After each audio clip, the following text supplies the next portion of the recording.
ပြုတ်ပြည့်တဲ့ကြီးအားလုံးပဲမင်္ဂလာပါရှင်အခုပြပြပေးခြင်းတဲ့အကြောင်းအရာလေးကတော့ကိုယ်ခံအားစနစ်အားကောင်းအောင်ဆိုတဲ့အကြောင်းလေးပဲဖြစ်ပါတယ်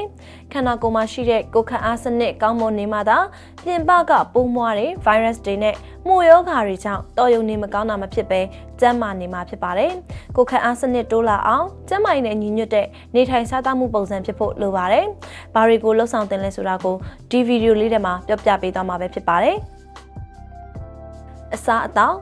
ဒါတို့ကင်းစင်တဲ့အသီးအနှံနဲ့ဟင်းသီးဟင်းရွက်တွေကိုများများစားပေးသင့်ပါတယ်။ဒီအစားအစာတွေကခန္ဓာကိုယ်အတွက်လိုအပ်တဲ့အန်ဇိုင်းနဲ့ပရိုတိန်းတွေကိုထုတ်လုပ်ပေးနိုင်ပြီးဆဲအသစ်တွေဖြစ်ပေါ်လာဖို့အတွက်အထောက်အပံ့ပြုပါတယ်။ဆေးလိပ်တောက်တာကိုအစမလုပ်ပါနဲ့။တောက်နေရင်လည်းဖြတ်ဖို့တိုက်တွန်းပေးရစေ။ဆေးလိပ်တောက်တာဟာသက်ရှူလမ်းကြောင်းဆိုင်ရာယောဂါတွေကိုဖြစ်စေသလိုပတ်ဝန်းကျင်မှာလည်းပြန့်နှံ့ကူးစက်စေတဲ့အရာဖြစ်တာကြောင့်မိမိကိုယ်တိုင်သာမကပတ်ဝန်းကျင်ကသူတွေရဲ့ကျန်းမာရေးကိုပါထိခိုက်စေပါတယ်။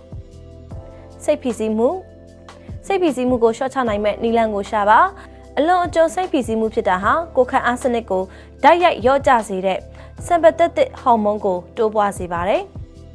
အိတ်ချိန်အပြည့်အဝယူပါအိတ်နေတဲ့အချိန်မှာခန္ဓာကိုယ်ကနေအနားရပြီးပြုပြင်မှုတွေကိုသူ့အလိုအလျောက်လုပ်ပေးပါတယ်အိတ်ဆက်အနားယူတာကြောင့်ဟော်မုန်းတွေမျှတစေပြီးကိုယ်ခံအားစနစ်ကိုထိန်းထားပေးနိုင်မှာပဲဖြစ်ပါတယ်တကိုယ်ရည်တန့်ရှင်းရေးပုံမှန်လက်ဆေးတာအထူးသဖြင့်အစားမစားမီလက်ဆေးတာလိုမျိုးတကိုယ်ရည်တန့်ရှင်းရေးကိုအလေးအကျင့်လုပ်ပါ